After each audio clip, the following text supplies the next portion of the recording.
নমস্কার বন্ধুরা, স্বাগত দুনিয়াতে সবাইকে ওয়েলকাম জানাই। আজ বানাবো মুচমুচে টেস্টি গিমা শাকের বড়া। বাচ্চা থেকে বড় সবারই ভালো লাগবে যদি এইভাবে গিমা শাকের বড়া বানানো যায়। গিমা শাকের বড়া বানানোর জন্য এক আঁটি গিমা শাক নিয়েছি।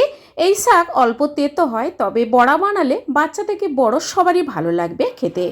গিমা শাক ভালোভাবে কেটে ধুয়ে পরিষ্কার করে জল ঝরিয়ে নিয়েছি।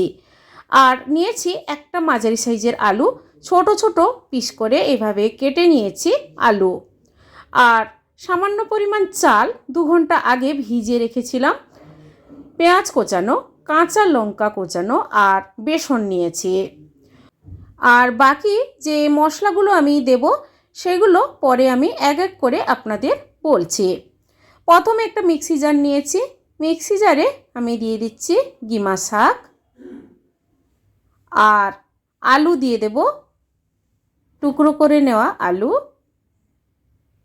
আর যে চাল আমি ভিজে রেখেছিলাম 2 টিস্পুন চাল জল থেকে ছেঁকে এভাবে আমি মিক্সি জারে দিয়ে দেব। আপনারা চাল গুঁড়ো করে দিতে পারেন। আর সামান্য পরিমাণ জল দিয়ে পেস্ট করে নেব। পেস্টটা এভাবে করে নিয়েছি। এবার একটা বড় পাত্রের মধ্যে ঢেলে নেব।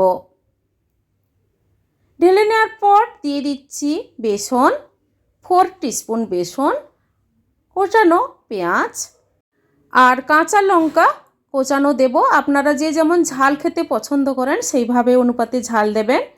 হলুদ গুঁড়ো সামান্য পরিমাণ আর জোয়ান 1/2 টিস্পুন হাতের মধ্যে এভাবে ঘষে দিয়ে দিলাম। কালো জিরে সামান্য পরিমাণ, কাশ্মীরি রেড চিলি পাউডার অল্প দিলাম। এবার সমস্ত উপকরণ ভালোভাবে চামচ দিয়ে মাখিয়ে নেব।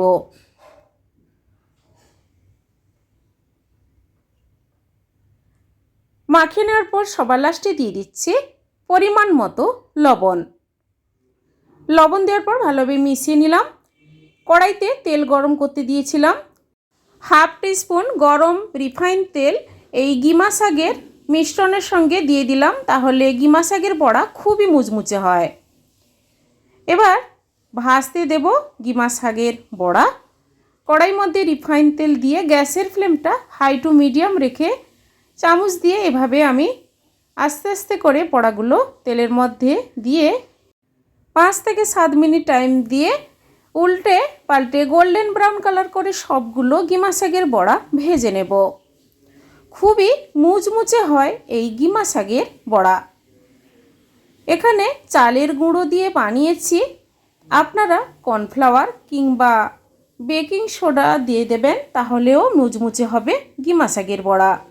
লাল করে ভেজে আমি তেল থেকে তুলে নেব সবগুলো বড়া।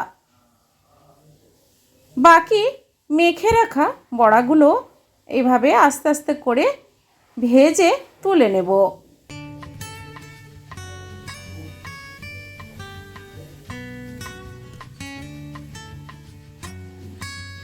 সবগুলো বড়া ভেজে সার্ভ করে নিচ্ছি প্লেটে। ওপর থেকে সামান্য পরিমাণ বিট লবণ ছড়িয়ে দেবেন, খেতেও কিন্তু বেশ ভালো লাগবে। বন্ধুরা, এভাবে গিমা শাকের বড়া বাড়িতে একবার বানিয়ে ট্রাই করে দেখুন। গরম ভাতের সঙ্গে খেতে কিন্তু অসাধারণ লাগবে। আজকের এই গিমা শাকের বড়া রেসিপি আপনাদের কেমন লেগেছে বন্ধুরা কমেন্ট করে অবশ্যই জানাবেন, লাইক করবেন আর আমার চ্যানেলটি বন্ধুরা সাবস্ক্রাইব করে নেবেন। পাশে থাকা বেল আইকন প্রেস করবেন। আমার চ্যানেলে যখন কোনো নতুন রেসিপি দেব আপনাদের কাছে নোটিফিকেশান খুব সহজে পৌঁছে যাবে। সবাই ভালো থাকুন, সুস্থ থাকুন। ধন্যবাদ।